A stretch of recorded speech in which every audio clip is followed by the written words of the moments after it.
Satreskrim Polres Sukabumi menaikkan status kasus anak yang meninggal diduga dianiaya ibu tiri naik ke tahap penyidikan.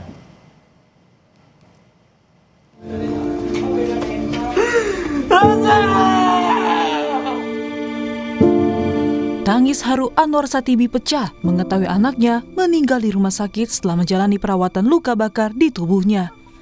Korban yang berusia 13 tahun diduga dianiaya sebelum akhirnya meninggal dunia.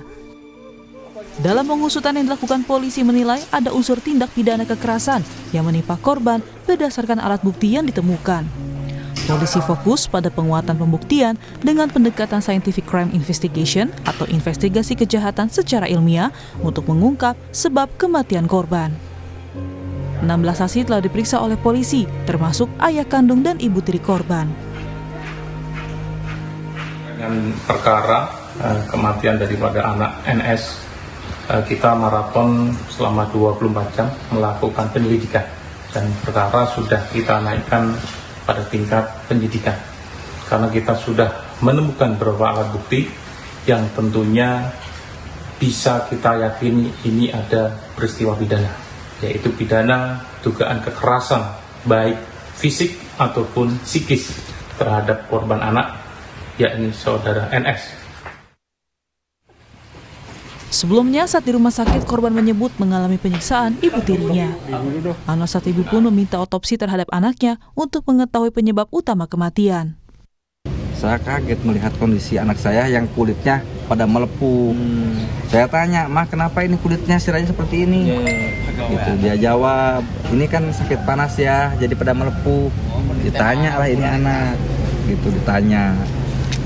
Ya ngaku dikasih minum air panas. Makanya, nah memang kalau berantem anak saya dengan anak itu, anak dia itu kelas 2 SMA ya, waktu itu, sekarang berarti kelas 3, anak saya kelas 6 SD. Kalau berantem sama anak itu yang dihantam anak saya.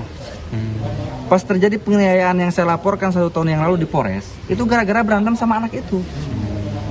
Jadi ini sudah pernah terjadi, cuman dimediasi sama Pak Haji Isen.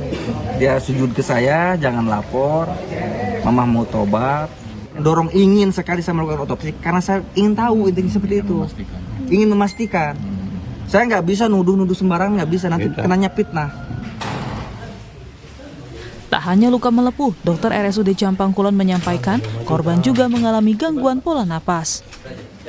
Justru kami menemukan kegawat daruratannya adalah gangguan di pola napas. Tetapi apakah gangguan pola napas ini disebabkan oleh luka-luka yang dialami pasien, tidak bisa langsung kita simpulkan. Jadi mungkin ada kondisi penyakit lain yang bisa menyebabkan kondisi napas pasien mengalami pola napas yang tidak adekuat atau tidak baik seperti itu. Jadi tindakan yang kami lakukan adalah penanganan untuk memberikan jalan napas yang terbaik. Jadi apakah ini suatu kondisi akibat meminum air panas belum bisa kita pastikan.